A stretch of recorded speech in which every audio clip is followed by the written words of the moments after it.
তো ফ্ৰেণ্ডছ এইটো এটা সাধাৰণ বল আৰু এই ল'ৰাজনে মানে এনেকুৱা ফুট টেলেণ্ট জানে না এনেকুৱা ফুটবল স্কিল খাবলৈ গৈ আছোঁ এই ভিডিঅ'টোত মানে কি দেখি আচৰিত হ'ব আপোনালোকে ময়ো আচৰিত হৈছোঁ তো ভিডিঅ'টো বলক আমি আৰম্ভণিৰ পৰা আৰম্ভ কৰি শেষৰ পৰা আৰম্ভ মানে ভিডিঅ'টো আপোনালোকে ইয়াৰ পৰা চাব লাগিব আপোনালোকে ভিডিঅ'টো তো হেল্ল' ফ্ৰেণ্ডছ মই মানৱ আৰু আপোনালোকে চাই আছে মানৱ ব্লগছ মাই ইউটিউব চেনেল আৰু আমি এতিয়া গৈ আছোঁ গোৱালপাৰা এতিয়া ক'ত আহি পালোঁ নাজানো বাট এতিয়া গৈ আছোঁ গোৱালপাৰা আৰু ইফালে আছে বিষ্ণু ভাই আৰু আমি দুজনে গৈ আছোঁ গোৱালপাৰা আৰু এতিয়া ক'ত আহি পাইছোঁ নাম নাজানো দিয়ক বহুত দেখিছোঁ ফুটবল খেল আৰু ময়ো বহুত খেলিছোঁ আৰু আজি এনেকুৱা এটা মানে ফুটবল স্কিল দেখাম না মানে কি ক'ম আপোনালোকে দেখি আচৰিত হ'ব ময়ো আচৰিত হৈছোঁ আৰু সেইকাৰণে যাবলৈ আহিছোঁ গোৱালপাৰা চাইকেল লৈয়ে তো গৈ আছোঁ গোৱালপাৰালৈ এনেকৈ আহি অৱশেষত পাই গ'লোঁ যোগীঘোপাৰ নৰনাৰায়ণ সেতু এইফালে আছে বিশাল ব্ৰহ্মপুত্ৰ আৰু মই যে 15 আগষ্টত এটা যে ৰাইড কৰিছিলোঁ সৰুকৈ সেইটো হ'ল সেইখন পাহাৰত আহিছিলোঁ আৰু তাৰ পৰা এই নৰনাৰায়ণ সেতুখন দেখা গৈছিল আৰু আজি আহিছোঁ নৰনাৰায়ণ সেতু আৰু মই এই ইউটিউবৰ কাৰণে এই নৰনাৰায়ণ সেতুত বহুত কেইবাৰ আহিছিলোঁ এই চাইকেল দি তো thank you so' much YouTube আৰু এই ইউটিউব জগতখনৰ কাৰণে মই এই নৰনাৰায়ণ সেতুখনত চাইকেল লৈ বহুত কেইবাৰ আহিছোঁ মানে বহুত কি ক'ম আৰু এতিয়া গৈ আছোঁ সেই ল'ৰাজনৰ ঘৰলৈ তো গাইছ আহি অৱশেষত পাই গ'লোঁ গোৱালপাৰা ডিষ্ট্ৰিক্টৰ ৰাংচাপাৰাৰ কাষতে থকা গাঁৱত তিলাপাৰা বুলি কয় গাঁওখনৰ নাম আৰু ইয়াতে আহি লগ পালোঁ জতিন ভাইক হেল্ল' আৰু ইয়াৰ মানে কি আচৰিত ধৰণৰ টেলেণ্ট আছে মানে কি ক'ম আৰু আপোনালোকক আজি সকলোখিনি দেখুৱাবলৈ চেষ্টা কৰিম জতিন ৰাভাৰ ঘৰত গৈ আছোঁ আৰু আপোনালোকক দেখুৱাবলৈ চেষ্টা কৰিম যে ইয়াৰ আচৰিত টেলেণ্টবোৰ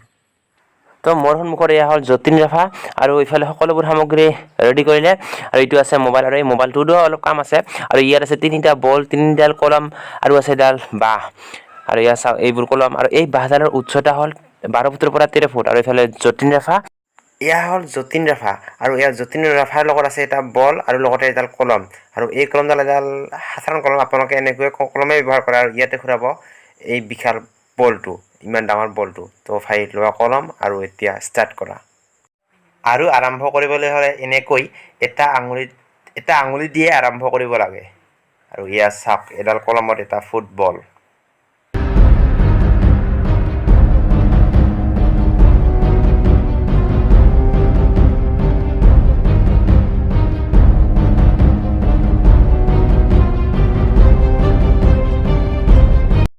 আৰু অলপমান পিছতে বম বৰষুণ তো সেইবাবে ইয়াতে ফুটবল স্কিলবোৰ দেখুৱাব নোৱাৰিম বাকীবোৰ ইয়াতে দেখাম আৰু ইয়াত যতীন ৰাভাৰ ঘৰখন চাওক কি ধুনীয়াকৈ সজাই ৰাখিছে আৰু যিহেতু আমাৰ হাতত সময় নাই তো এতিয়া বেছি দেৰি নকৰে আমাৰ এতিয়া ছেকেণ্ড ফুটবল স্কিলটো চাওক আৰু নাম্বাৰ 2 এইটো হ'ল এটা সাধাৰণ মোবাইল আৰু এই মোবাইলটো দিয়ে যতীনে ইউটিউবত ভিডিঅ' বনায় এই মোবাইলটোতে ফুটবলটো ঘূৰাব তো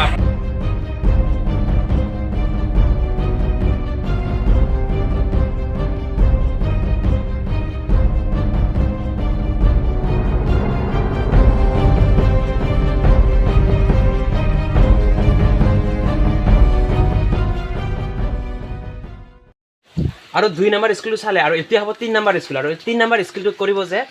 আমাৰ হাতত আছে 5টা আঙুলি আৰু এটা আঙুলিৰ পৰা আৰম্ভ কৰি মানে বলটো এটা আঙুলি ৰাখি ঘূৰাব আৰু পাছত তাতে এনেকুৱাকৈ চেঞ্জ কৰি ঘূৰাই যাব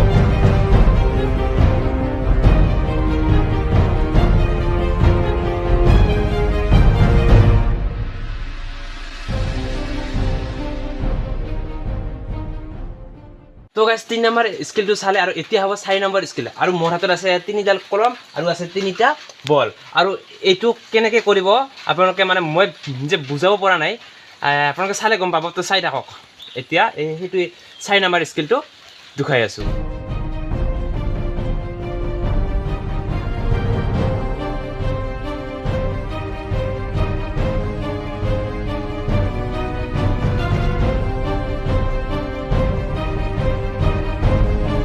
আৰু গাইজ 4 নম্বৰ স্কিলটো কৰি থকা অৱস্থাত মানে কিবা এটা মানে প্ৰব্লেম হ'ল আৰু তো সেইকাৰণে সেইটো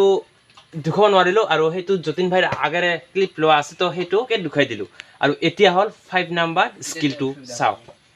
আৰু গাইজ এতিয়া এৰিলে বৰষুণ আৰু এতিয়া হ'ব 5 নম্বৰ স্কিল আৰু যতীন ভাই লৈছে এডাল বাঁহ আৰু এই বাঁহডালৰ উচ্চতা কিমান আছিল আচ্ছা এই বাঁহডালৰ উচ্চতা 13 ফুট এনেকুৱাই হ'ব আৰু এই বাঁহডালৰ ওপৰত ৰাখিব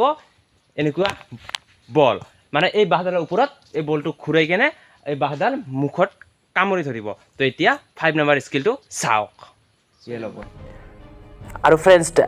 যতীন ভাইৰ যিটো এই 5 নম্বৰ স্কিলটো যিটো দুখাবলৈ গৈ আছে না এইটো বহুতে বেছি ডেঞ্জাৰ আপোনালোকে ঘৰত প্লিজ ট্ৰাই নকৰিব কাৰণ এইটো যতীন ভাই মানে বহুত দিনৰ পৰা ট্ৰাই কৰি অৱশেষত কৰিবলৈ সক্ষম হৈছে তো আপোনালোকে প্লিজ এইটো ট্ৰাই নকৰিব তো এতিয়া 5 নম্বৰ স্কিলটো চাওক বহুতে বেছি ডেঞ্জাৰ এইটো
আৰু গাইজ আপোনালোকক বহুত কেইটা স্কিল দেখাবলৈ নোৱাৰিলোঁ ভাই আৰু কিমানবোৰ এনেকুৱা খেল আছে এনেকা প্ৰায় 15টা মান পাৰিম আৰু আমি ইমানবোৰ দুখাবলৈ নোৱাৰিম আৰু আমি 6টা না 7টা দুখালোঁ আৰু আপোনালোকক যে দুখাইছিলোঁ একদম প্ৰথমতে দুখাইছিলোঁ যে এডাল কলমত এই বলটো কিমান সময় এনেকুৱাকৈ ৰাখিব পাৰা মুখত ধৰি মুখত ৰাখি মই প্ৰায় 1 মিনিট 25 ছেকেণ্ড মান ৰাখিব পাৰোঁ কলমডালত বলটো আৰু মুখত ধৰি কেনে ৰাখিব পাৰে 1 মিনিট 25 ছেকেণ্ড আৰু এই মোবাইলটোত আপোনালোকক এইটোও খেল দেখাইছিলোঁ আৰু এই মোবাইলটোত কিমান সময় ৰাখিব পাৰা এইটো মোবাইলত মই 1 মিনিট পাৰে 1 মিনিট প্ৰায় 25 মিনিট পাৰে আৰু এনে আঙুলিত কিমান সময় ৰাখিব পাৰা আঙুলি দি মই প্ৰায় 3 ঘণ্টা 5 ঘণ্টা অনুযায়ী পাৰে 3 ঘণ্টা 5 ঘণ্টা ৰাস্তাত মই প্ৰায় ৰাস্তালৈকে মই প্ৰায় এনেকৈ ঘূৰি আহিলে মই 2 কিলোমিটাৰ মান লৈ আছোঁ আচ্ছা